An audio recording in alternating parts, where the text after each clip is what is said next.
Sa mga pangenot na bareta, tulong magkakasuway na insidente nin pagkalamos gadan na itala sa Sorsogon asin Camarines Norte. Lalaki gadan kan mahulog sa kale sa Santo Domingo, Albay. Pantulo sa most wanted person sa Bicol arestado. Asin obra ko tabang mo art exhibit piglunsar sa Sarong Mall sa Legazpi.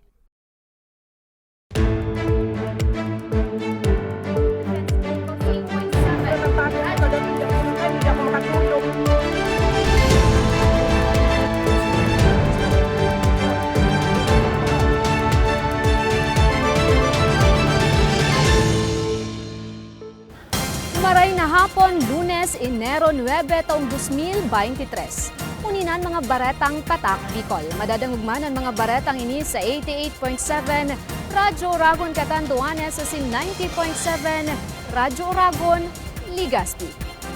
Duwang magkasuhay na insidente nin pagkabutod na itala sa Sorsogon asin Camarines Norte. Detalye sa report ni Mariel Lorenzana.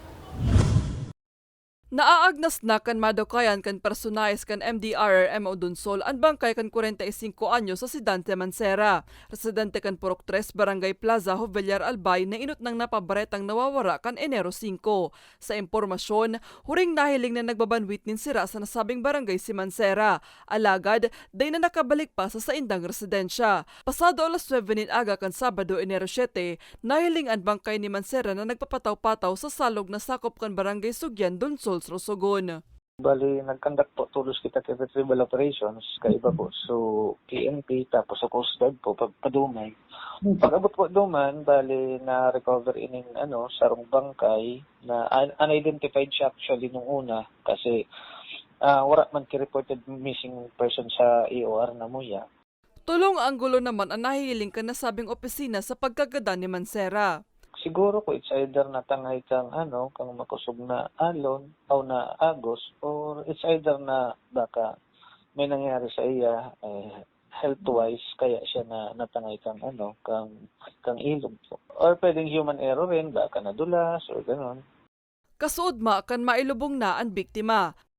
Mientras tanto, sa Barangay San Jose Beach, Talisay, Camarines Norte, may naitala man na insidente nin pagkalamos. Nangyari ini alas 11:35 nin pagkabanggi kan Enero 6. Binisto ang biktima na si Angelo Amorado, 21 anyos, residente kan Purok 1, Barangay Gabon, parehong Banwaan. Sa investigasyon, nagkaagdahan na magkararigo sa nasabing dagat ang biktima asin ang sa iyang mga pinsan. Mantang naglalangoy, aksidenteng nakapasiring subuot sa irarom na porsyon kan dagat ang biktima. Nailing pamanda ining nabubutod kan mga pag-iribang pinsan kung saan nagporbar paman kutang isalbar ang biktima. Alagad, huli sa kusog kan ukol dain na nakuha pa ang biktima. Sinubukan pang hagisan ng tali, hindi na rin nasagip. Sa pigsagibong retrieval operation, nakuha kan otoridad ang hawak ni Amorado sa tampikan dagat, 200 metro ang distansya sa mismong pinangyarihan. Pag mga ganitong may mga bagyo pa, kaya ay may masama pa ang panahon, huwag na muna sigurong pilitin na pumunta ng dagat. Sa ngunyan, nakapatente na ang bangkay kan biktima sa saindang residensya. Para sa mga baretang tatak, Bicol, Mariel Lorenzana. 7 anyos naman na aking lalaki gadan kan mabutod sa gubat Sorsogon. Detalye sa report ni Nomar Corporal. Talaga nang nilamingin sa aming batang na yun. Walang nangyutin pa lang yung sinasabi ko. Walang itatawag yan dati. Dipisil para kay Nanay Divina kang barangay Tabi, Gubat, Sorsogon. Naku na habang buhay niya nang dain na mahilingan sa iyang 7 anyos na aking si Julius. Pasado alas 7 kaya aning aga kang nakaaging Martes, Enero 5, nabutod gadan si Julius sa salugaran ni sa endang residensya. Istorya ni Nanay Divina. Panabutan niya na nagkakawat sana si Julius. Alagad makamurumundo sa nadang isipon, na dain niya na naisalbar pa ang sa iyang aki na nabubutod na palanmantang sibut siya sa pagpreparar kan sa indang pamahawan. Yung tsinelas niya kasi nasa ilog na iniwan yung tsinelas. At saka yung yung laruan, nahabol niya. Paglukso ko doon sa ilog, wala na siya doon. Sulong aki ni Divina asin Ruben si Julius, asin nagkaklase namang kuta ang biktima. Makulit po siya. Pero may malambing po siya na bata. Tulungan mo mga tabi kami sa pagdano sila ako, mga bata, pagpalubong sila, kawaraan man kami. Sa bidyong ini, mailing naubo na kang personalis kang MDRRM mo gubat ang hawak ni Julius matapos kang pigkondusir na search, rescue and retrieval operation kang nasabing opisina. Nakuha ang biktima sa salog ng sakop kang kataid na barangay. By that time, yung ilog is malakas yung agos kasi may kakatapos lang na malakas na ulan. Pero hindi siya baha, hindi siya umapaw. Malakas lang talaga yung agos, so natanga yung bata.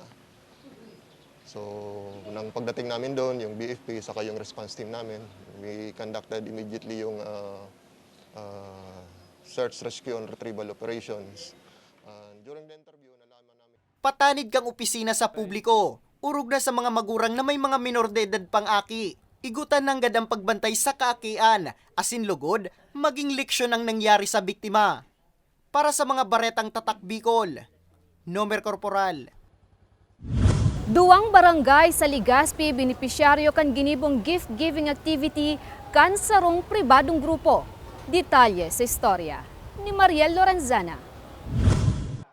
Ikinaugma ni John Michael kan Barangay Baybay, Legazpi City, nasaro siya sa mga napiling benepisyaryo sa community service as in reunion kan Philippine Junior JC's Old Guards o JJC. Sa nasabi kayang pagtiripon, apero sa pinanaong gift packs, may inihanda man naman iba-ibang sorpresa ang grupo. Masaya po. Yung piso po, inano sa akin tenga. Siring ni John Michael, enjoy na enjoy man si Javin asin ang sa iyang lola sa ipiglatag ng mga pakawat sa aktibidad.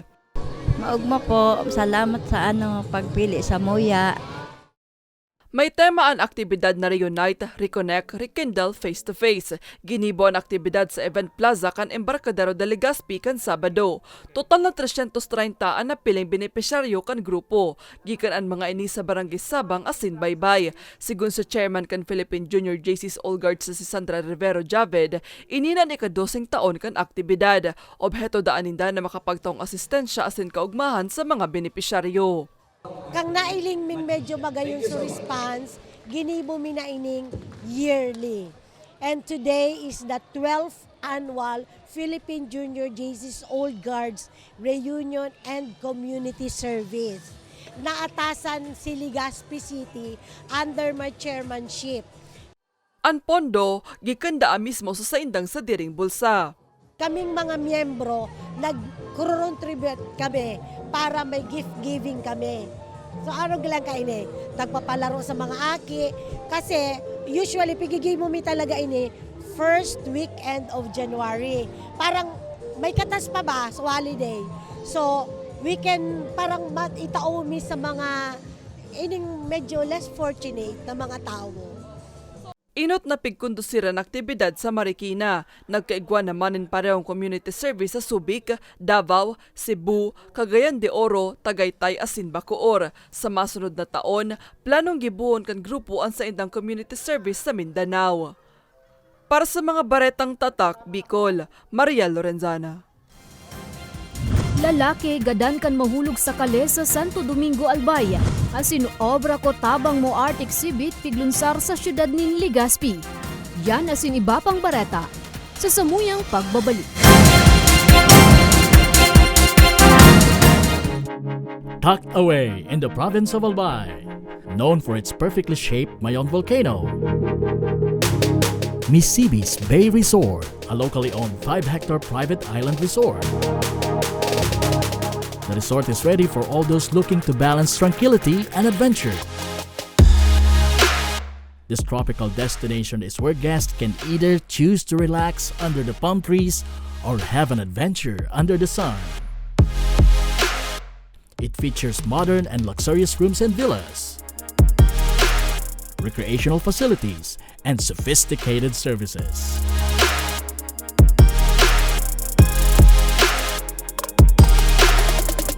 Come and experience Misibis Bay Resort, your tropical island getaway.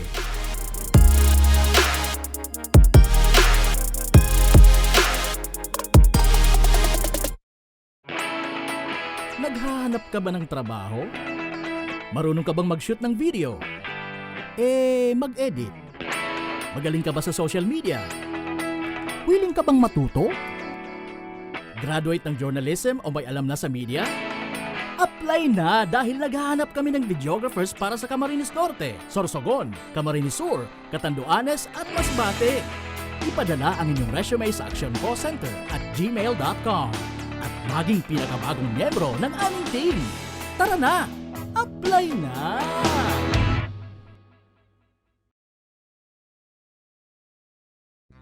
Sa ibong ka nagpapadagos na pandemya, daima nag-uuntok sa pagriparo, ang satuyang satiring partido, ang Ako Bicol Party List, yaon pirmi sa pagpadangat kan mga kasaraditan, sa tabang kan manto ni ina, ano man na panahon, hain ka man sa kabikulan. Viva la Virgen! Viva Nuestra Señora de Peña Francia!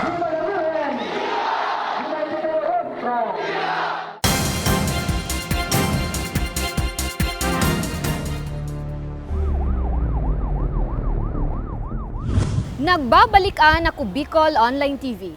Lalaki gadan kan mahulog sa kale sa Santo Domingo, Albay. Detalye sa report nila Arning Miranda. Matinabang asin mabuot na tugang siring kaini iladawa ni Lili kan barangay Bariu Bakakay Albay an sa iyang tugang na si George Batalier na binawian in buhay kan Sabado matapos na maaksidente sa piglulunadang motorsiklo. Sabi niya, tulong sa raday na aki an nabayaan kan biktima asin sulamenteng piglalaoman kan pamilya. An kapulisan naman daa an nakapagpaabot sa inda kan impormasyon na mayo na ang biktima. Siya po ang naranigi sa kuya. Natugang kong lalaki na iyo po ang nadudulukan kumang kun ako man ang may kapuhan sa buhay. Kaya ako man naghagad man kami sa Induki. Dito natabang na pahali lamang sa iyo. Kung sisay man po dyan sa Indo ang mahuyo ang buot na mahagad lamang kami kitabang sa Indo para sa pagpahali kan sa muyang tugang, nangangapudan po ang bilog kong pamilya. Sa Indo po gabos. Sigun kay Police Master Sergeant J. Barnedo kan Santo Domingo Municipal Police Station, tulos nindang nirespondehan ang impormasyon ni Kagawad William Bisedo na may nahulog na motorista sa line kanal sa gilid tinampo kan Barangay Salvacion sa Santo Domingo, Albay. Kan maabutan subuot ninda sa lugaran biktima, mayo na nin buhay. Asin sa kumpirmasyon man ni Dr. Albert Alisna, anum na oras nang mayong buhay ang biktima. Biyernes ng hapon, alas 5, ito daw po ay galing sa Legazpi sa kanyang trabaho. Hindi ko na siguro nga babanggitin. Alas 5 na siya umalis ng trabaho. May pag-alaman na ito ay uminom muna bago umuwi. Yun nga, sa kasamaang palad, hindi na siya nakarating ng bahay. Madikluman subuot ang lugar kan pinangyarihan. Nakainuman ang biktima asin mayong sulot na helmet kan maaksidente. Usually, yung mga aksidenteng na yan, nangyayari talaga yan pag ang mga driver natin ay nakainom, tapos hindi pa nila sinusuot yung kanilang helmet. Kasi itong isang insidenteng ito, na pag-alaman ng investigator natin na hindi naman niya suot yung kanyang helmet at nakalagay lang dito sa kanyang siko. Pagirumdum kan PNP, importanteng maray ang helmet. Kaya ugaliw ng gad ang paggamit kaini. Maging rigmat manda sa pagmaneho, asin dai na magmaneho pa, urog na kuna sa impluwensya pa nin alak. Para sa mga baretang tatak Bicol, La Arnie Miranda. Pantulo sa most wanted persons sa Bicol arestado. Detalye sa report ni Nomer Corporal. Dai na nakapalagpa ang 38 anyos sa si Enrique Ocliana, top 3 regional most wanted person kan Bicol, matapos na maarestar kan Daraga Municipal Police Station sa pangingenot ni Police Lieutenant Colonel Carl Joseph Pausian sa pakikipagtabangan kang Regional and Provincial Intelligence Unit asin kang Regional Special Operation Unit. Pasado alas 8 ning aga kang Biyernes Enero 6 sa Raksabago Street, Tondo, Manila. Sa impormasyon, 5 kaso ning panlulugos ang kinakaatubang kang sospek na residente kang Purok 6 Barangay Busay, Daraga, Albay. Para mientras man na nagtago sa Barangay Santa Ana, Manila ang sospek hasta makahanap ng trabaho bilang driver. Sa tabang kan pamilya kan kasabay taman digdi mag-monitor ang satuyang counterpart sa regional sa intelligence unit. Kaya po nakising ta ini na araman ta na yaon siya sa Santa Ana, Manila. Kaya po sa tuyang mga operatiba ay nagduman para po dako po nini. Sa presente, nasa kustudiya na kan Daraga MPS ang sospek, nga ni kaatubangon ng sa iyang kaso na daing rekomendadong piyansa. Sa tuyang mga kababayan na may kikahampang na warrant of arrest, muot mi na ipasabot sa indo na mag-surrender kamo para kautubangon nindo kung ano po ang sala na indong nagibo. Parte ang operasyon kang Oplan Tracker Operation kan PNP. Para sa mga baretang tatak Bicol, Nomer Corporal. Obra ko tabang mo art exhibit piglunsar sa Sarong Dakulang Mall sa siyudad nin Legazpi. Detalye sa istorya nila Arnie Miranda.